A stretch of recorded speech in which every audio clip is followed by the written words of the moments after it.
Bonne année 2018! Merci, merci, merci.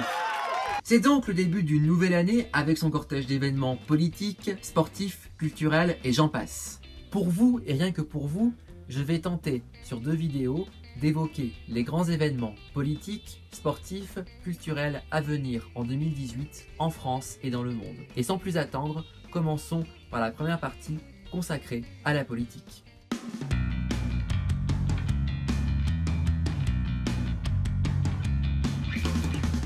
En 2018, comme durant les années précédentes, il y aura pas mal d'élections présidentielles et législatives dans un certain nombre de pays à travers le monde.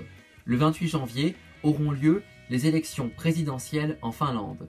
Le président sortant, élu en 2012, est le grand favori à sa propre succession.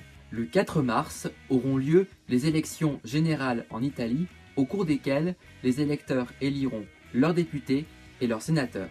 L'Italie est l'un des pays qui a le plus souffert de la crise économique en Europe ces dernières années, avec un chômage de masse, une dette abyssale et une croissance atone. Cette situation difficile profite avant tout aux mouvements populistes et eurosceptiques comme le mouvement 5 étoiles et la Ligue du Nord. Le parti démocrate de centre-gauche mené par Matteo Renzi et le mouvement de droite Forza Italia de Silvio Berlusconi doivent tant bien que mal composer avec cette nouvelle donne.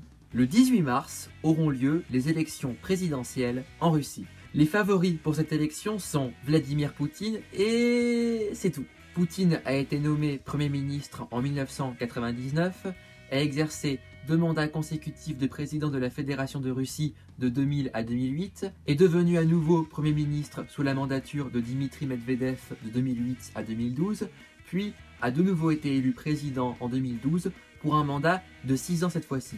Donc, si tout se passe bien pour lui, il sera président au moins jusqu'en 2024. A noter que la candidature du principal opposant à Poutine, Alexei Navalny, a été rejetée par la commission électorale russe.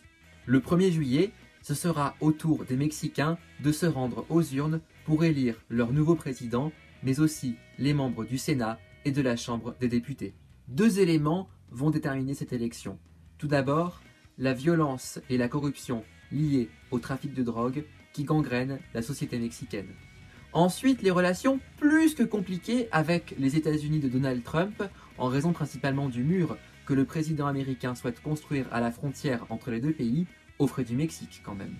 Le président sortant de centre-gauche, Enrique Peña Nieto, élu en 2012, ne pouvant se représenter pour un second mandat, c'est le populiste de gauche, Andrés Manuel López Obrador, qui est le grand favori de cette élection, grâce notamment à ses diatribes contre l'administration Trump.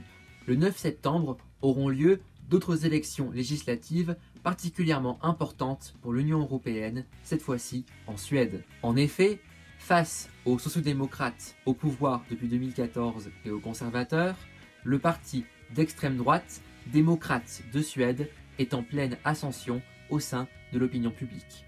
L'extrême droite profite des conséquences de l'augmentation des flux migratoires vers le continent européen ces dernières années et de l'essoufflement du modèle suédois d'accueil des étrangers. En octobre auront lieu les élections générales au Brésil. Les citoyens de cet État fédéral éliront le président, les parlementaires du Congrès fédéral à Brasilia, mais aussi les gouverneurs des États qui composent le Brésil, ainsi que leurs assemblées respectives.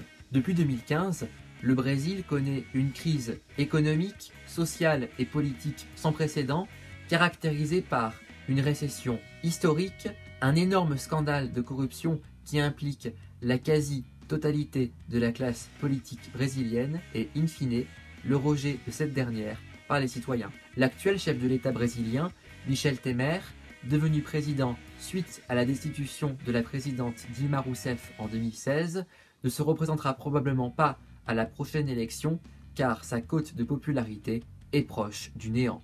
La grande question qui se pose actuellement est: l'ex-président de gauche Lula da Silva pourra-t-il se représenter en octobre? Bien qu'il soit très populaire auprès d'une partie de l'opinion, Lula est lui aussi inculpé dans l'énorme scandale de corruption autour de la compagnie pétrolière nationale Petrobras. Si la justice brésilienne confirme son inéligibilité, il ne pourra pas se représenter. C'est aussi au mois d'octobre qu'auront lieu les élections présidentielles au Cameroun. Le président Paul Biya, au pouvoir depuis 1982, tentera d'obtenir un 7e mandat. Le 6 novembre auront lieu aux États-Unis d'Amérique les élections de mi-mandat avec le renouvellement du tiers du Sénat et de l'intégralité de la Chambre des représentants. Le Parti républicain contrôle actuellement les 2 chambres du Congrès. Mais le Parti démocrate compte bien profiter de l'impopularité du président Trump, englué dans l'affaire russe, pour se refaire une santé après la défaite d'Hillary Clinton. Le 23 décembre auront lieu théoriquement les élections présidentielles et législatives en République démocratique du Congo. Ces élections, initialement prévues en 2016, ont été repoussées de 2 ans, officiellement pour cause de fichier électoral incomplet. Mais cette décision a surtout permis en réalité au président Kabila de renforcer son propre pouvoir. D'autres élections aux dates encore imprécises sont également prévues pour 2018. En Égypte auront lieu des élections présidentielles.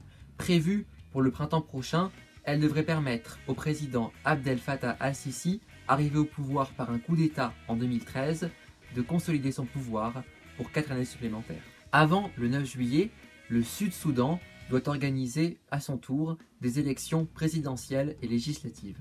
Mais avec la guerre civile et la famine qui ravagent le pays depuis 2013, cela paraît bien difficile, voire impossible, de pouvoir les organiser.